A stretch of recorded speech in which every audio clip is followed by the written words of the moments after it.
सभी को नमस्कार। स्वागत है आपका मिशन कंप्यूटर क्लासेज कानपुर में। देखिए मित्रों, आज हम आपके सामने संघीय न्यायपालिका जो वाला जो टॉपिक है उसको डिस्कस करने वाले हैं। तो सबसे पहले हम संघीय न्यायपालिका का जो टॉपिक है उसको डिस्कस करने से पहले एक हम उसके संज्ञानात्मक ढांचे के बारे में अगर देख लें तो देखिए जो हमारा न्यायपालिका का जो ढांचा है वो किस प्रकार का है। देखिए सबसे ऊपर अगर बात करते हैं तो सुप्रीम कोर्ट के अधीनस्थ जो न्यायालय होते हैं जो राज्यों के उनको कहा जाता है दोस्तों हाई कोर्ट।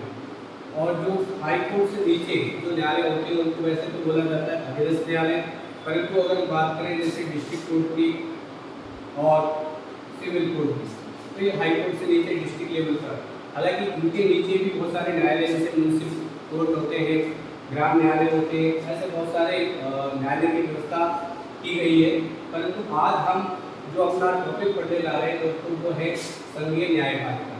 अगर हम इसकी संवैधानिक दृष्टि से बात करते हैं तो संवैधानिक दृष्टि से अगर देखा जाए तो संविधान के भाग 5 में अनुच्छेद 124 से 143 तक संघीय न्यायपालिका को डिस्कस किया गया है, संघीय न्यायपालिका का उल्लेख किया गया।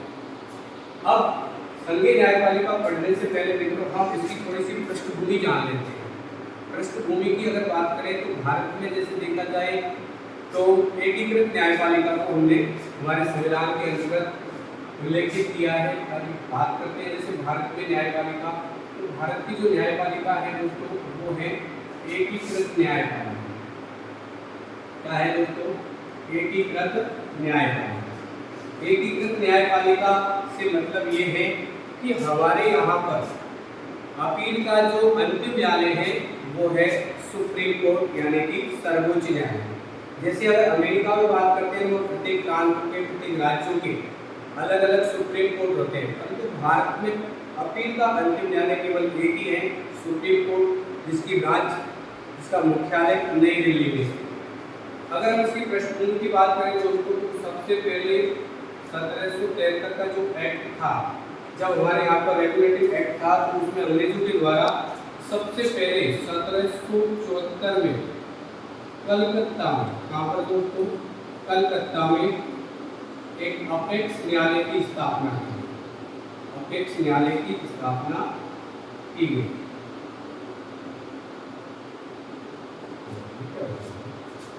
अपेक्स न्यायालय की स्थापना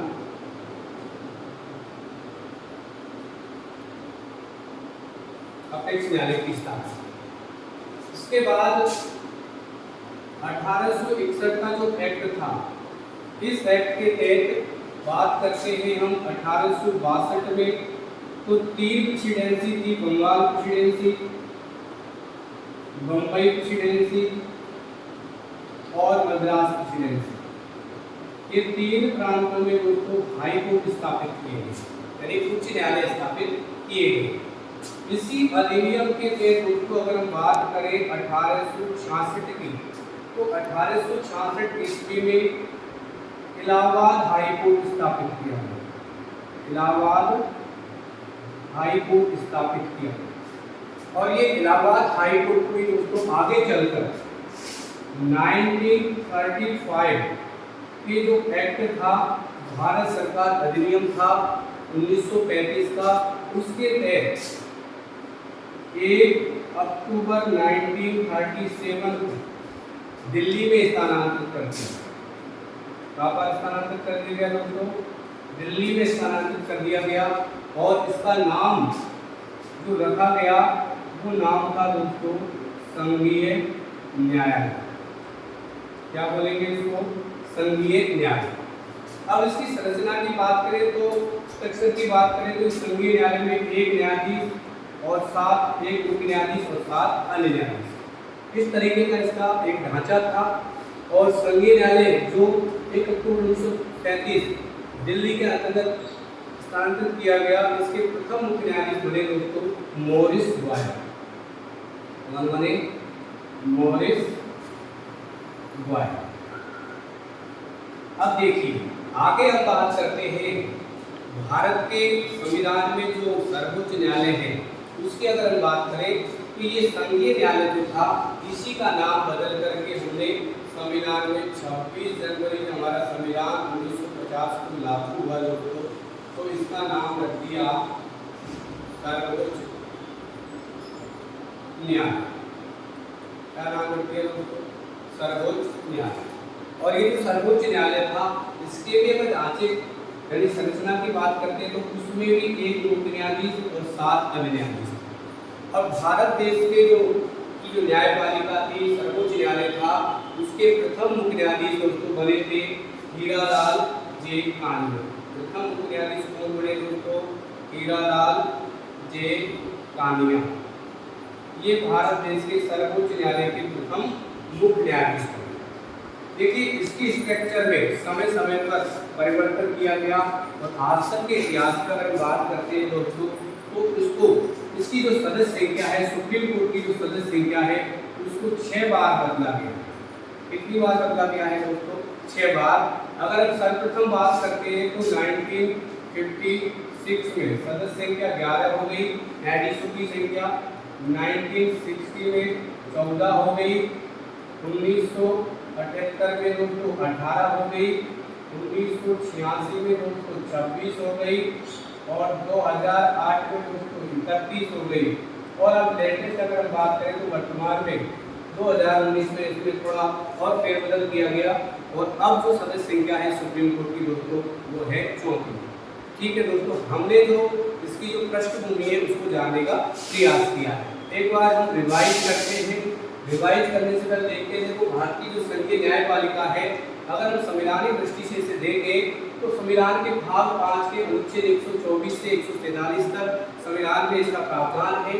और हमने जो हमारे भारत देश के अंतर्गत जो न्यायपालिका है उसमें हमने एकीकृत न्यायपालिका का प्रावधान किया है क्योंकि अमेरिका में दोहरी न्यायपालिका है, वहाँ पर राज्यों के भी एक सुप्रीम कोर्ट होते हैं।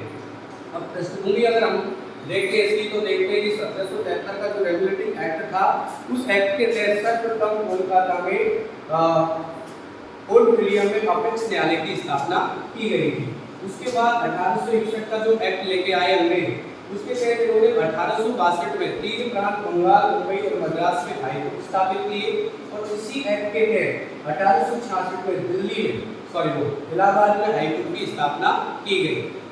बाद में जब 1935 में अंग्रेजों के द्वारा भारत सरकार अधिनियम पारित किया गया 1935 का अधिनियम, उसके तहत 1 अक्टूबर 1937 को इसी इलाहाबाद हाई कोर्ट को स्थानांतरित कर दिया दिल्ली और इसका नाम रखा गया दोस्तों संघीय न्यायालय। और इसमें जो सदस्य संख्या थी तो 1 मुख्य न्यायाधीश और 7 अन्य न्यायाधीश थे।